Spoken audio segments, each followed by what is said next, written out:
오늘 말씀이 내가 나를 더 사랑하느냐라고 하는 베드로를 향한 주님의 질문의 말씀인데, 3번 물으시지 않습니까? 3번 물으세요. 저는 이 말씀을 특별히 제가 좋아하는 이유가 있습니다. 제가 세상적으로 제 일을 꿈꿔왔던 모든 부분을 나름대로 열심히 하고 있을 때 제 마음속에는 늘 어떤 생각이 있었냐면, 목회가 제 인생의 정말 유일한 길이란 생각은, 다른 생각은 한 적은 없습니다. 그런데 한참 바빠서 제 자신을 잃고 정말 제 몸이 10개였으면 좋겠다 할 만큼 바쁜 그때에 휴가를 제가 공주 소알산 기도원이라는 곳에 갔었습니다. 한 2000년으로 기억되는데, 자고 일어난 새벽 한 3시쯤 정도로 좀 기억이 돼요. 그런데 꿈을 꿨는데 너무나도 리얼하게 이 꿈을 꾼 거예요. 정확하게 이 21장에 있는 내용처럼 주님께서 저에게 3번을 물으시더라고요. 정말 네가 나를 사랑하느냐? 그러면서 나를 정말 사랑한다면 네 말대로 내 양을 먹여야 되고, 내 양을 쳐야 되고, 내 양을 먹여야 되고, 나를 따르라. 이 말씀을 제가 받았어요. 그러면서 또 그 마음을 주시는 거예요. 네가 지금까지 네 원하는 대로 띠뛰고 다녔지만 이제는 내가 원치 않은 곳으로 하나님이 부를 때가 됐으니 더 이상 지치지 말아라 하는 이 마음을 주셨어요. 그래서 제가 마음에 생각한 게, 더 이상 미뤄서는 안 되겠구나, 이런 마음을 가지고 결단하고 신학대원에 들어가서 사역을 할 수 있는 기회가 된 것이 오늘 본문의 말씀입니다. 정말 주님이 가신 그 길을 가는 길이 결코 쉬운 일이 아님을 사도 베드로를 통해서 우리는 충분히 공감할 수 있는 일입니다. 오늘 주님은 정말 이 갈릴리 바다라고 보셔도 되고요, 디베라 호수라고 보셔도 됩니다. 그러니까 보는 입장이 다른 거예요. 이쪽에서 이 동네에서는 갈릴리 호수 이렇게 얘기를 하고, 이쪽에서는 디베라 호수 이렇게 보는 거니까 같은 바다라, 같은 호수다 생각하시면 됩니다. 근데 그곳에 지금 예수님은 새벽에 찾아오셔서 그의 제자들에게 얘기를 하지 않습니까? 한결같은 모습이 뭐냐면 부드러운 모습인 거예요. 여러분이 저를 바라보시는 모습인 줄 믿습니다.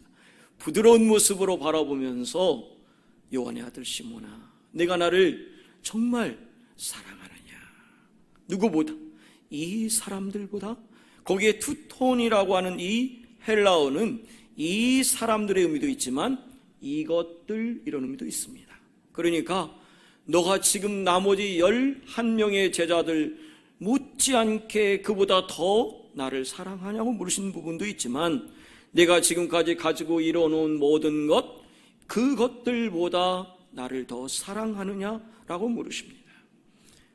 우리가 아는 것처럼 주께서 제가 주를 사랑하는 것을 아시지 않습니까? 그런데 또 반복해서 또 물어보세요. 또 물어보십니다. 그럴 때 베드로의 마음에 고민이 생겼다는 거예요. 근심이 생겼다는 거예요. 왜냐하면 다 끝났겠다 생각했는데 주님이 내 마음에 점점 깊이 들어오시는 거예요. 내가 지금까지 살면서 예수님이 나의 구주고 구주 위에는 다른 것이 없다라고 그렇게 공언했건만, 돌아보니 3년 동안 내가 한 것이 달라진 것도 없었고 변화된 것도 없었고 그냥 주님을 사랑하는 줄 알았는데 특별한 게 못했구나. 역시 나는 안 되는가 봐, 이런 생각하고 낙심과 좌절 가운데 이제 내가 정신 차려야지, 주제 파악해야지 하고 바닷가에 가서 그물이나 던져서 내가 하던 일 해야지 하는 이런 이 베드로와 그의 제자들을 찾아오셔서 예수님이 그 물으신 핵심은 한마디로 말씀드리면 정말 진정 네가 나를 사랑하느냐라는 이 질문을 하시는 거예요. 왜 예수님께서는 그 제자들 베드로에게 이렇게 집요할 정도로 3번씩이나 반복해서 질문을 하셨을까요? 3가지를 생각해 봤습니다. 첫 번째는 베드로와 제자들을 영적으로 치유하시기 위해서, 영적으로 치유하시기 위해서 질문을 하신 거예요. 요한복음 13장에 보면 예수님께서는 분명히 십자가의 죽음을 앞두고 제자들과 유월절을 마치고 난 다음에 새 계명을 말씀하시거든요. 너희는 서로 사랑해라. 그것이 바로 너에게 주는 새 계명이라고 말씀하시잖아요. 그런데 이 얘기를 했을 때 아주 우쭐한 베드로는 어떻게 합니까? 나는 이웃을 사랑합니다. 주님을 사랑합니다. 주를 위해서 내 목숨까지도 기꺼이 버리겠습니다. 이렇게 얘기를 합니다. 바로 어떤 말일까요? 주님, 나는 제 목숨보다요 주님을 더 사랑해요. 이런 의미하죠. 그런데요, 막상 목숨을 던져야 할 위기를 만났을 때 그는 모든 믿음도 자신감도 모래성처럼 다 무너지는 거 아닙니까? 심지어는 저주합니다. 부인합니다. 배신자가 됐습니다. 실패자가 됐습니다. 자신이 생각해도 자신이 싫었을 거예요. 야, 정말 내가 주님이 주신 새 이름 베드로 맞나? 이 반석 위에 교회를 세울 수 있는가? 아니야, 나는 안 돼. 정말 처절한 낙심과 낭망 속에서 정말 영적으로 그는 다 죽은 상태에 있는 그 베드로를 향하여 주님은 찾아오셔서 아무 말 안 하세요. 그런데요, 예수님 모습을 봤더니 뭐가 보이는 거예요? 이 못자국이 선명하게 그대로 있는 거예요. 자신을 위해서 십자가를 지셨고 못 박힌 그 모습이 그대로 있는 그분께서 이 못난 놈, 이런 말씀 안 하시고 와서 먹어라, 와서 좀 따뜻하게 불 좀 쬐라, 이런 얘기를 할 때 얼마나 그의 마음이 답답하고 민망했을까요? 그리고 옆에 보면 이런 숯불이 있는 거예요. 숯불을 바라보면서 어떤 생각이 들었을까요? 예수님을 부인하던 그 자리에 뭐가 있었습니까? 숯불이 있었잖아요. 그것을 바라보면서 자신의 마음에 얼마나 힘들었겠어요. 그런데 그때 주님은 그를 향하여 아무 말도 안 하십니다. 그에게 어떤 원망도 안 하시고 이런 반구 안 하시면서 그를 먹이기만 하시는 거예요. 엘리야에게 먹이셨잖아요. 재우셨잖아요. 다시 일어서게 하신 바로 여러분 영적인 치유와 심신의 치유를 해주신 거예요. 그럼 그 당시 베드로가 어떤 모습이었을까요? 틀림없이 영적으로 병든 모습입니다. 믿음도 상실했고 자신감도 긍지도 용기도 다 구멍난 상태의 모습 아닙니까? 하나로 파손된 사람이라고 볼 수 있는 이 요한의 아들 시몬을 향하여 주님은 묻습니다. 근데 왜 베드로라고 하지 않으셨고 요한의 아들 시몬아 하셨을까요? 이런 겁니다. 네가 베드로로서 정말 반석과 같은 그러한 존재로서는 그렇게 안 할 거야. 그런데 네가 예수님을 나를 모른다고 얘기한 거는 너의 여전히 남아있는 옛 자아인 시몬의 모습이 아직도 남아서 그런 거야. 그러나 너는 다시 베드로로 일어설 수 있기 위해서 내가 이곳에 온 것이다. 바로 그래서 그에게 다시금 이 반복되는 말씀을 통해서 그를 질타하거나 꾸지람을 하시려고 하는 게 아니라 바로 그에게 다시금 예수님의 사랑이 점점 데워지기 시작한 거예요. 다시 회복되기 시작한 거죠. 예수님의 변함없는 그 사랑을 가슴 저리게 느낄 수 있도록 그의 영혼에 사랑의 불씨를 심어주신 것이 베드로가 고백하면서 치유된 고백을 통해서 주님, 제가 부끄럽지만 주님을 사랑하는 줄 주님께서 아신다고 얘기를 하는 거예요. 여러분, 그 이후에 베드로는 자신의 남은 인생을 통해서 얼마나 그가 치유받았는지를 알 수가 있어요. 베드로 전서나 우서나 사도행전에 보면요, 자신의 그 일을 가지고 더 이상 돌아보지 않습니다. 오직 성령의 새 사람이 되어가지고 그 일을 감당할 수 있었던 것은 바로 예수님이 그를 찾아와셔서 영적으로 육적으로 연약한 부분을 회복시키신 그 사랑으로 일어설 수가 있었던 것입니다. 바로 저와 여러분이 그렇게 일어서서 이 교회를 위하여, 이 우리의 가정을 위하여, 한국 교회를 위해서 일어설 수 있는 저와 여러분 되셨으면 좋겠어요. 여러분, 찬송을 해도 마음이 시원하지 않습니까? 생각이 여러분 여러 생각이 드십니까? 그러면 영적으로 지금 내가 병들어 있는 거예요. 여러분, 베드로에게 찾아오신 주님은 그에게 다시금 일어설 수 있는 은혜를 주시고자 요한의 아들 시몬아, 너 여전히 나를 사랑하지 않느냐? 넘어지고 쓰러지고 힘들어하지만 그럼에도 불구하고 여전히 저는 주님이 제 안에 사랑으로 있음을 고백하는 저와 여러분에게 다시 일어서도록 그렇게 질문하시는 줄 믿습니다. 바로 그것은 사랑하는 사람인 우리를 향하여 세미한 음성을 들려주시는 주님의 음성인 거예요. 때로는 그것이 고독이 되고 침묵일 수 있을지라도 바로 그것을 통해서 우리는 기도를 통하여 하나님은 나를 사랑하심을 보여주시는 거예요. 그래서 여러분, 우리의 최고의 기도가 뭔 기도냐면 내가 주를 사랑하는 줄을 주님께서 아십니다. 이런 고백의 기도가 되어야 됨을 말씀하는 거예요. 그렇게 기도하면 주님은 우리의 기도를 통해서 채워주시고 영적으로 채워주시고 육적으로 채워주셔서 심신이 회복되는, 영혼이 회복되는 역사를 부어주실 줄 믿습니다. 바로 이것이 베드로를 통해서 오늘 우리에게 말씀하시는 거예요. 우리의 영혼과 삶의 대지에 생명의 분비를 허락하신다는 사실입니다. 또한 두 번째로 예수님께서 이렇게 세 번이나 질문하신 이유는 베드로를 통해서 사도의 직분을 회복시키기 위함이라는 거예요. 여러분, 사도는 뭐예요? 주의 복음을 전하기 위해서 부름받은 사람입니다. 주님께서 일괄적으로 말씀하신 게 뭐예요? 사람 낚는 어부가 되게 하리라 말씀하세요. 오늘도 내 양을 먹여라, 내 양을 쳐라, 내 양을 먹이라. 이게 바로 뭐예요? 사도직을 다시금 회복하는 것이 오늘 우리에게 하시는 말씀인 거예요. 영혼을, 잃어버린 영혼을 찾아서 그들에게 여러분 생명을 전할 수 있는 그것이 사람을 낚는 어부의 사역이고, 그것이 오늘 우리와 사도로서의 사명을 주신 하나님의 분명한 목적일지인데, 여러분, 베드로가 만약에 이 자리에서 넘어졌다면 어떻게 됐을까요? 그는 정말 그가 스스로 결정한 것처럼 나는 가서 고기나 잡다가 죽어야지. 내가 무슨 사도람? 내가 무슨 자격이 있남?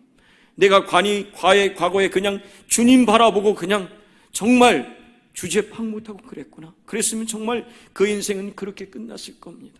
그러나 주님은 그를 찾아오셔서 분명히 교회를 향하여 말씀하시잖아요. 교회가 뭐라는 거예요? 내 양이라는 거예요. 그 양을 먹이고 치라고 말씀하신 것, 이것이 바로 하늘과 땅의 권세를 주신 주님의 양을 바로 사도 베드로에게 다시 맡기시고자 하는 하나님의 뜻인 거예요. 여러분 가정의 믿음의 호주가 되기를 주님으로 축복합니다. 이 교회에 정말 사도처럼 베드로처럼 초대교회에 넘어지고 쓰러졌지만 다시 일어서서 정말 하나님의 위대한 초대교회 역사를 썼던 베드로에게 주신 사랑이 여러분에게 흘러넘치시기를 주님의 이름으로 축복합니다. 여러분, 하나님은요, 예수님을 통해서 오늘 무엇을 말씀하실까요? 바로 하나님은 예수님을 사랑하는 자에게 양떼를 맡기신다는 거예요. 우리가 다른 조건이 없다는 거예요.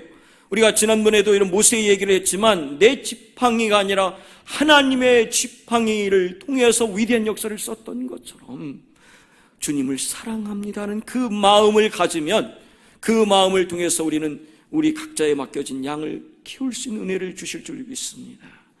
여러분, 교역자만 양떼를 키우는 목자가 아닙니다. 교회 학교에도 그렇고 여러분 구역장도 마찬가지고요. 누군가의 아픔을 가지고 있는데 그에게 여러분 믿음의 눈으로 바라보면서 그에게 상담을 하고 위로해 주면 그 사람이 바로 사도의 직분을 감당하는 거예요.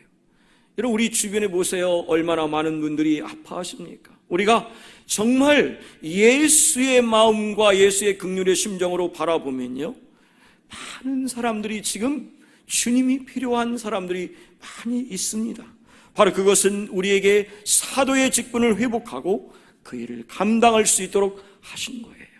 저와 여러분이 이 일을 감당하셔서 정말 베드로처럼 우리 교회를 통하여 주신 직분을 사도의 직분으로 감당하면서 그 사명을 회복하고 그 사명을 완수하는 여러분 되시기를 주님 이름으로 축복합니다.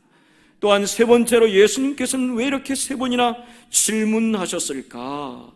바로 진정한 헌신은 어디에서 오는가? 바로 예수님의 사랑을 체험한 자를 통해서 있음을 말씀해 주시는 거예요. 18절 말씀을 보면 예수님께서는 베드로의 그러한 어떻게 죽을 것인가를 분명하게 보여주시거든요. 여러분, 세상 사람과 우리가 다른 점이 뭡니까? 우리는 죽음을 알죠? 죽음을 준비하고 계시잖아요. 우리의 죽음이 세상의 죽음이 아니라 정말 영광스러운 죽음임을 주님은 분명히 오늘 베드로를 통해서도 말씀해 주시는 거예요. 젊어서는 내가 스스로 띠뛰고 네 마음대로 다녔지만 늙어서는 어떻게 해요? 내 팔을 벌리리니 남이 내게 띠뛰고 원치 않은 곳으로 데려간다는 거예요. 틀림없이 이것은 베드로가 어떻게 순교한 것을 분명히 우리가 알고 있습니다. 그런 것처럼 베드로에게 그러한 영광스러운 죽음을 허락하신 것을 우리는 알아요. 그러나 이것을 충분히 오늘 우리 시대에 적용한다면 여러분, 주의 일을 감당하는 게 내가 여러분 할 수 있을 때 하는 것이 얼마나 큰 축복인가를 말씀해 주는 거예요. 여러분, 나이가 든다고 생각해 보세요. 건강이 여러분 내가 원하는 대로 하지 못하게 합니다. 여러분, 물질적인 상황이 나를 힘들게 합니다. 또 자녀들이 그렇게 여의치 못하게 해요. 그러니까 내 주변의 사방에서 내가 주님께 올인하고 섬길 수 있는 기회를 내가 원하는 대로 하지 않게 하시는 거예요. 그래서 여러분, 정말 우리가 죽도록 충성해야 되겠지만 지금 내게 주신 이 환경 가운데에서 충성할 수 있으면 그 젊을 때 열심을 다하여 섬길 때 인생의 질병이 오거나 힘의 한계가 오나 멀어지는 길에 원치 않는 무거운 짐을 그 당하기 전에 사명을 감당할 수 있음을 우리가 다시 한번 생각해야 될 것 같습니다. 하나님, 우리에게 영광스러운 죽음도 허락하셨지만 정말 오늘 찬양하셨는데 주님이 홀로 가신 그 길을 갈 수 있을 때 가는 게 축복입니다. 아멘이시죠? 지금 여러분, 내일이 아니라 지금인 거예요. 내일은 여러분 말씀드렸잖아요. 내일을 허락하셔야만 그 내일이 있을 수 있습니다. 오늘 여러분 베드로에게 인간적인 약함이 있음에도 불구하고 내가 원치 않은 곳으로 끌려가서 내 팔을 벌리리라. 그래서 하나님의 영광을 받으시는 죽음을 죽이라고 말씀하셨는데요, 정말 그는 말년의 십자가를 지고 죽었습니다. 하나님께 영광을 돌렸습니다.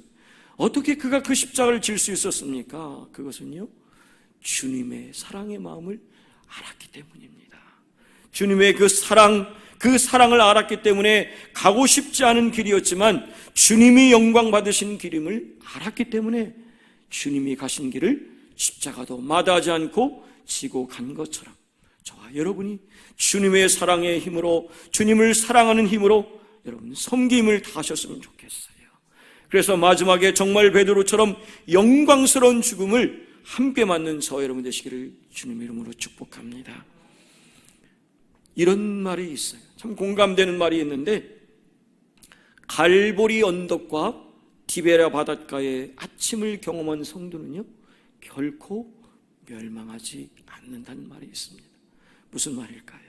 여러분, 갈보리 언덕의 그 십자가를 통한 예수님의 그 사랑을 우리가 체험을 하고 이 디베라 바닷가에서 정말 회복하시는 주님의 사랑을 체험하게 되면요, 하나님의 사랑과 은혜에 붙들려 살 수밖에 없기 때문에 그 사람은 결코 하나님의 사랑 속에서 벗어날 수가 없다는 거예요. 오늘 여러분, 이 베드로의 상황이 그런 거 아닙니까? 나 같은 건 틀렸어, 난 아니야, 자포자기 인생 배신하고 그대로 도망쳐버린 이 인생의 낙오자에게 찾아오신 주님의 사랑을 회복하는 이 베드로에게 우리는 무엇을 배울 수가 있을까요? 베드로 아마 이런 마음이 있었을 것 같습니다. 내가 여전히 주님을 사랑하는 걸 알아요. 여러분, 우리가 아무리 낙심하고 절망해도 우리의 마음속에 그 깊은 심연 속에 남아있는 게 뭡니까? 그럼에도 불구하고 내가 정말 인생의 나락에 떨어져 있는 절망적인 상황 속에서도 어떻게 해요? 내 상황을 보면 주님을 따를 수 있는 상황이 못 돼. 정말 내가 그런 믿음도 없는 것 같아. 그러나 여전히 내 안에 있는 것은 뭐가 있어요? 그럼에도 불구하고 나는 주님을 사랑한다는 거예요. 내가 주님을 사랑한다는 거예요.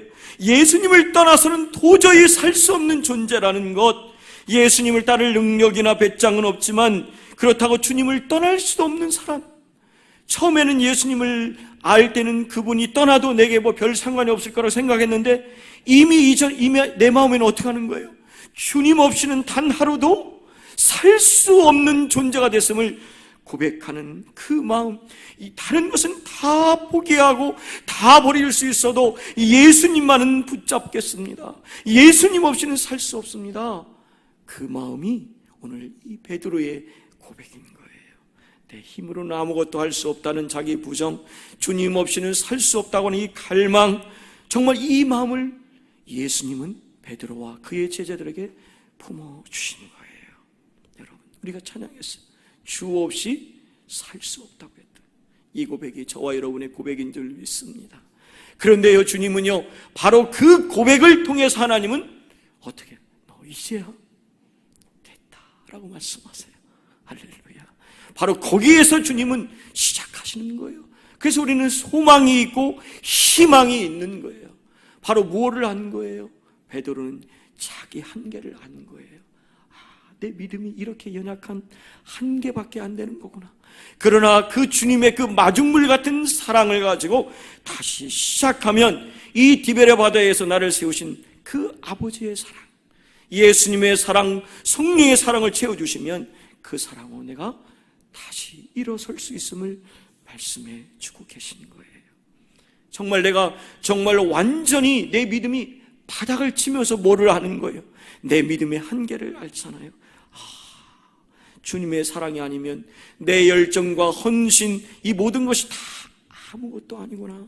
나는 정말 어쩌지 못하는 사람이구나. 내 속에 일말에 정말 1%의 가능성이 없는 그러한 사람이구나. 그럴 때 주님의 사랑으로 나를 채우셔서 그 일을 통해서 주님의 놀라운 역사를 쓰게 되는 거죠. 바로 베드로가 그것을 한 겁니다. 자기 안에 온전한 주님을 사랑할 수 있는 근거가 아무것도 없다는 사실.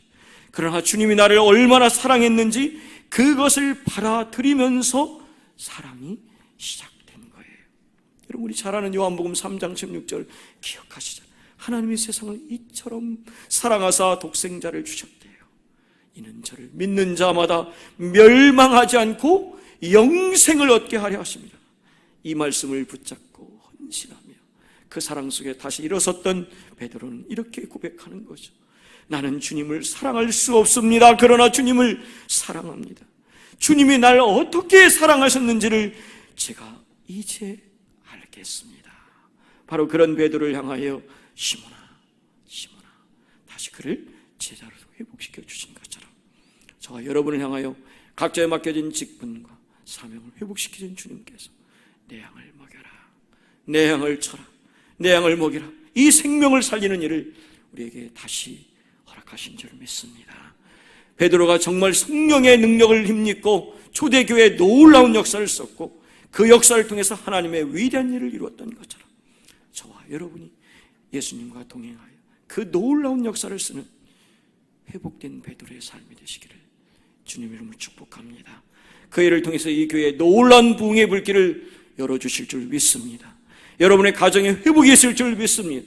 여러분의 영적인 치유의 회복이 있을 줄 믿습니다. 진정 하나님이 원하시는 영광스러운 죽음도 우리에게 허락하실 줄 믿습니다. 마지막 그 끝날까지 십자가의 복음을 통해서 가장 멋진 예수님과 동행하는 주의 백성들이 되시기를 주님 이름으로 축복합니다. 하나님 아버지 감사합니다. 우리에게 허락하신 놀라운 디베레 바닷가의 베드로의 그 고백이 이 시간 나의 고백이 될 수 있도록 주여 함께하여 주시옵소서. 나의 믿음 대단한 줄 알았습니다. 최고의 믿음인 줄 알았습니다. 그래서 제자들보다 가장 먼저 앞서서 주님을 사랑함을 고백했던 베드로의 모습에 여전히 시몬의 안타까운 모습을 바라보시며 시몬아, 시몬아, 이제는 다시 일어서서 주님의 영광을 위하여 일어서라고 기도하신 주님, 우리에게도 다시 일어서게 하시고 영적인 치유와 사명을 회복하게 하셔서 나는 주님을 사랑할 수 없지만 주님이 주신 그 바다와 같은 사랑을 통하여 다시금 일어설 수 있도록 하셨사오니 우리를 세우셔서 이 교회 위에, 가정 위에 하신 일터 위에 다시 일어서서 사명을 완수한 베드로처럼 임마누엘 주님과 동행하게 하여 주시고, 임마누엘의 약속을 성취하는 역사를 죽음을 이기시고 부활하신 예수님과 함께 우리 각자의 삶 가운데 교회 공동체를 통해서 이 시대의 민족을 위해서 쓰임받는 저희들 될 수 있도록 역사하여 주시옵소서. 예수 이름으로 기도하옵나이다. 아멘.